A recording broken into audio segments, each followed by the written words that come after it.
Hi everyone. Last time we talked about the different regions of the vertebral column. Okay, and we named the different vertebrae that compose it. In this one, we're going to go a little more detail. We're going to learn the actual different parts of the individual vertebrae. Okay, and in the process, we'll also review from the last video. So in this one, we're going to learn the parts of the vertebrae for SCB 203. Okay. We're going to introduce 8 new terms in this episode and several facts about vertebrae. Okay, and in this particular episode, I'm going to use mostly illustrations because the vertebrae has very unique structures, and I wanted to make sure that you could identify the specific parts and their names.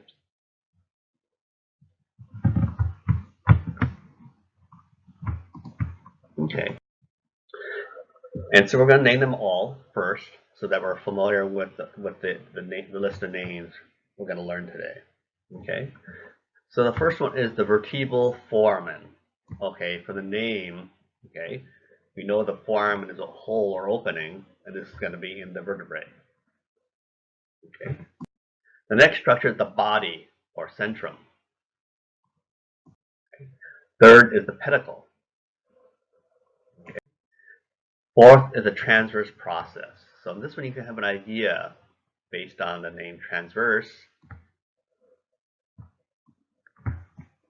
And we know what a process is. It's sort of like an extension from a bone. Number 5 is lamina. And 6 is spinous process. So this is a projection that's probably, you can probably guess it's going to be pointy. Spinous process with that name. Here we have another transverse, but this one's a transverse foramen. So this is going to be a special opening near the transverse process. It's only going to be found in one group of vertebrae. Okay. And finally, we have the dens or the odontoid process. And this is a structure that's only found on one vertebrae. Okay. So let's review these names again to make sure, to help us get familiarized with the way they sound and to help us remember them. Okay. The vertebral foramen, the body or centrum, okay, and either term is correct. Pedicle, the transverse process, lamina, spinous process, transverse foramen, or the dens or odontoid process. Okay, so either one is fine on an exam. You don't have to be, you provide both. Okay, as I said, I'm going to be using mostly illustrations because we want to make sure that you know what we're identifying. And the real bones of the vertebrae are very similar to these illustrations. Okay, and then this time, since the terms are rather unique, I'm providing you the terms to help you remember them. Okay, so the first one is the vertebral foramen. And to me, this is one of the most obvious structures of a cervical, thoracic, or lumbar vertebrae, because it's the hole. This is where your spinal cord passes through. Okay, and this is the first structure I usually identify when I'm teaching my students, the vertebral foramen, because in order to make this opening or hole, you need bone around it. Okay, so we name this one first, and then we're going to name the bone that's going to surround this vertebral foramen. Okay.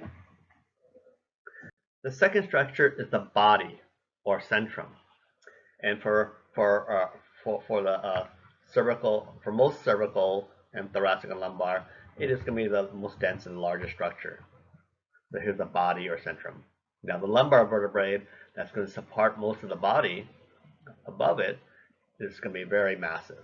And of course there's a vitamin called centrum by the same name. And I guess the idea is in advertising is that if you take the vitamin, you'll be strong like the body or centrum of your vertebrae.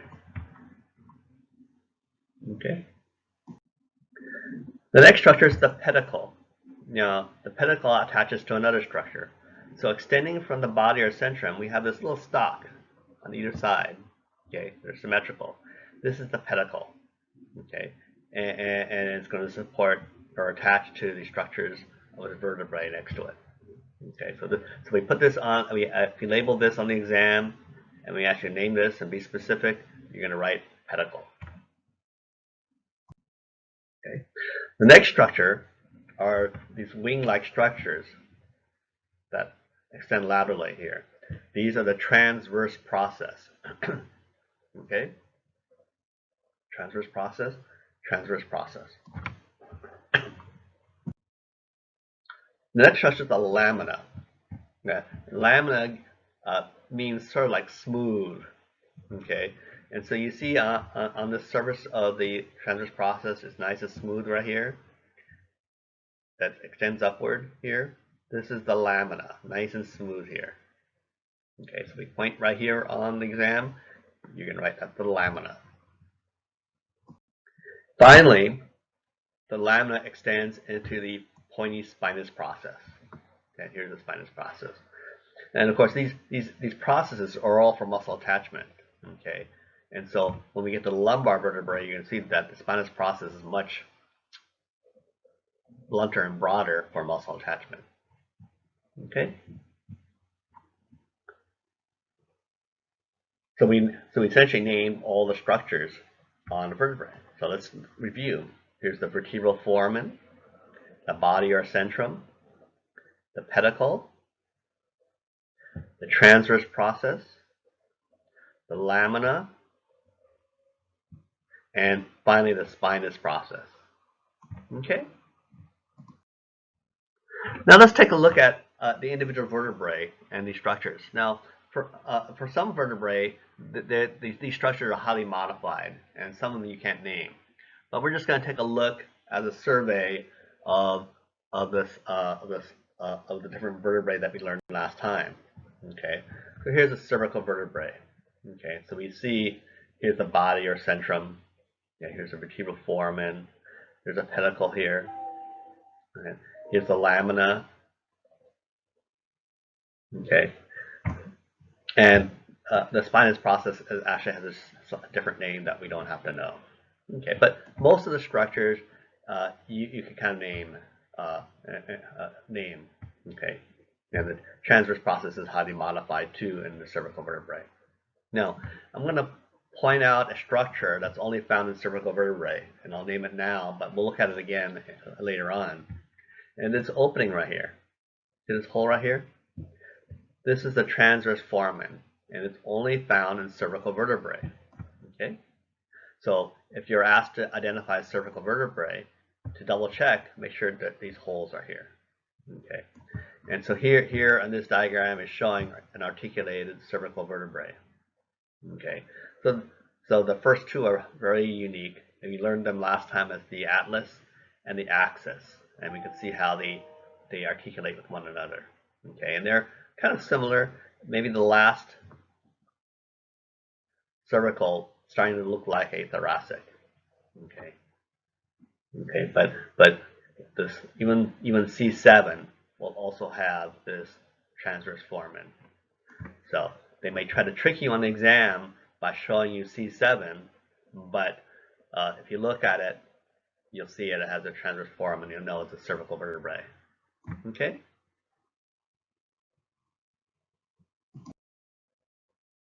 Now, if you notice these blue areas on these figures, these blue areas that are shaded refer to where areas of articulation. So you can see the blue areas where they articulate with the vertebrae below it and the vertebrae above it. But here, there's a structure here that's blue right here on the very first cervical vertebrae. Remember that one, C1 or atlas? Okay. Although you don't have to know the name of the structure, but you should know where it articulates with. Okay, and I put the picture of the skull that we showed before, and you remember these structures here? These are the occipital condyles. Okay, and each occipital condyle will articulate with these structures here on the atlas. Okay, so remember last time we referred to the in mythology Atlas, who had the world on his shoulders. Okay, so the atlas was part of the world, or in this case, the skull. Okay, and these smooth areas are nice structures to rock and for you to say yes. Okay, so the atlas articulates with the occipital condyles.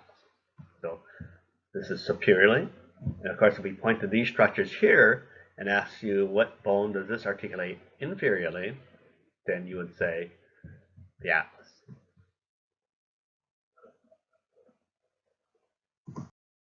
Okay.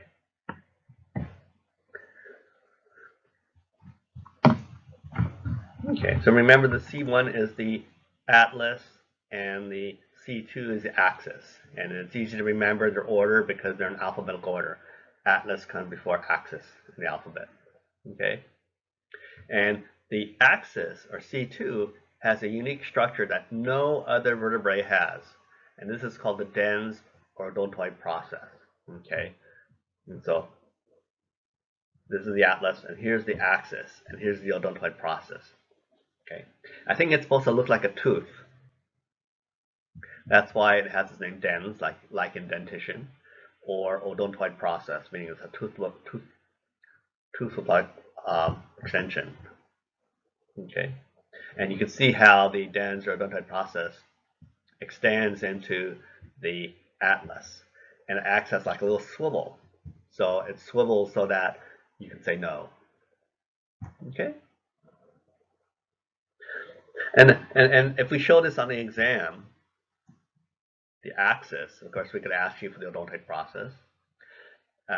We could ask you what bone articulates inferiorly to the axis, and you're going to say C3. That would be the best answer. Or you could say cervical, number 3. Okay, and if we ask you what bone articulates superiorly to this bone, and then you write the atlas. Okay.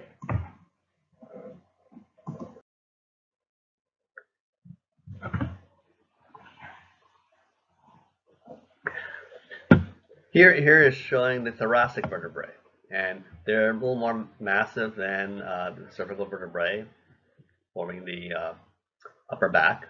Okay, but you can see the similar structures. I have these a little upside down compared to the previous figures, but we still can name them: the body or centrum, the pedicle, the transverse process, the lamina, and the spinous process. So for the thoracic and lumbar, these structures are a little more easier to identify because the cervical are kind of very modified for flexibility for moving the neck. And here's a kind of a lateral view. Okay, and here's showing an articulation of 2 thoracic vertebrae. Okay, some people think that this viewpoint that the thoracic vertebrae kind of looks like a giraffe.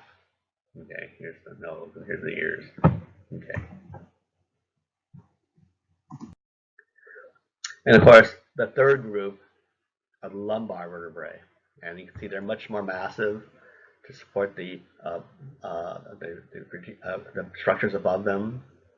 And large body or centrum, the pedicle, transverse process, the lamina, and the spinous process. Okay. And here's a lateral view, and here's a view of 2 lumbar vertebrae articulated together. And some people think that in this view, the lumbar vertebrae kind of looks like a moose. Okay, so if that helps you any, here's the nose. Okay.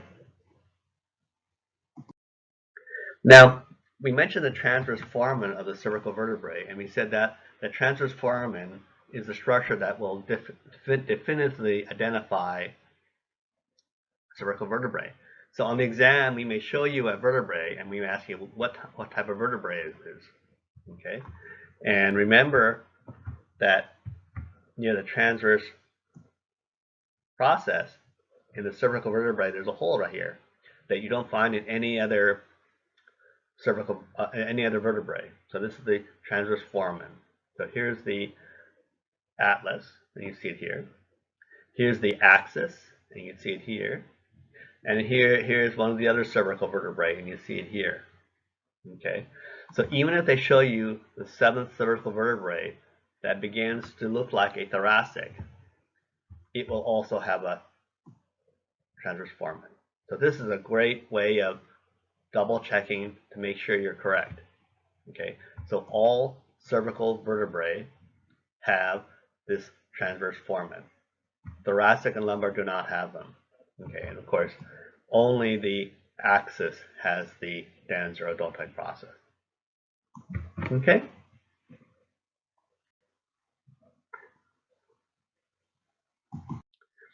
And finally, just to complete the information from the previous episode, the vertebral column ends with a large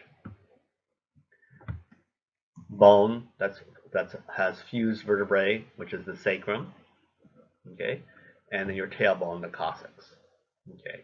Now, don't be surprised if these are separated on the exam, okay, because the sacrum will still be kind of obvious, okay, but sometimes if you're not used to seeing the coccyx by itself, you know, it could be a little, might confuse you a little bit. So, you know, try to find pictures or look for it by itself as well.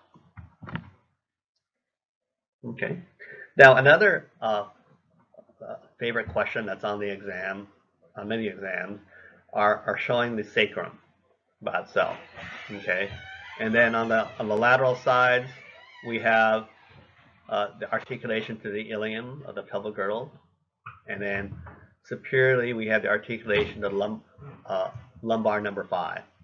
Okay, so if we ask you what bone does this articulate superiorly, you'll write lumbar number 5. Okay, if we ask you what bone articulates inferiorly, then you write the coccyx. Okay. Likewise, if we just show the coccyx by itself and ask you what bone articulates superiorly, then you'll write the sacrum. Okay, so now you know between this episode and the previous video everything you want to know about the vertebral column. Okay, so now you're ready to just study some more for the bone exam.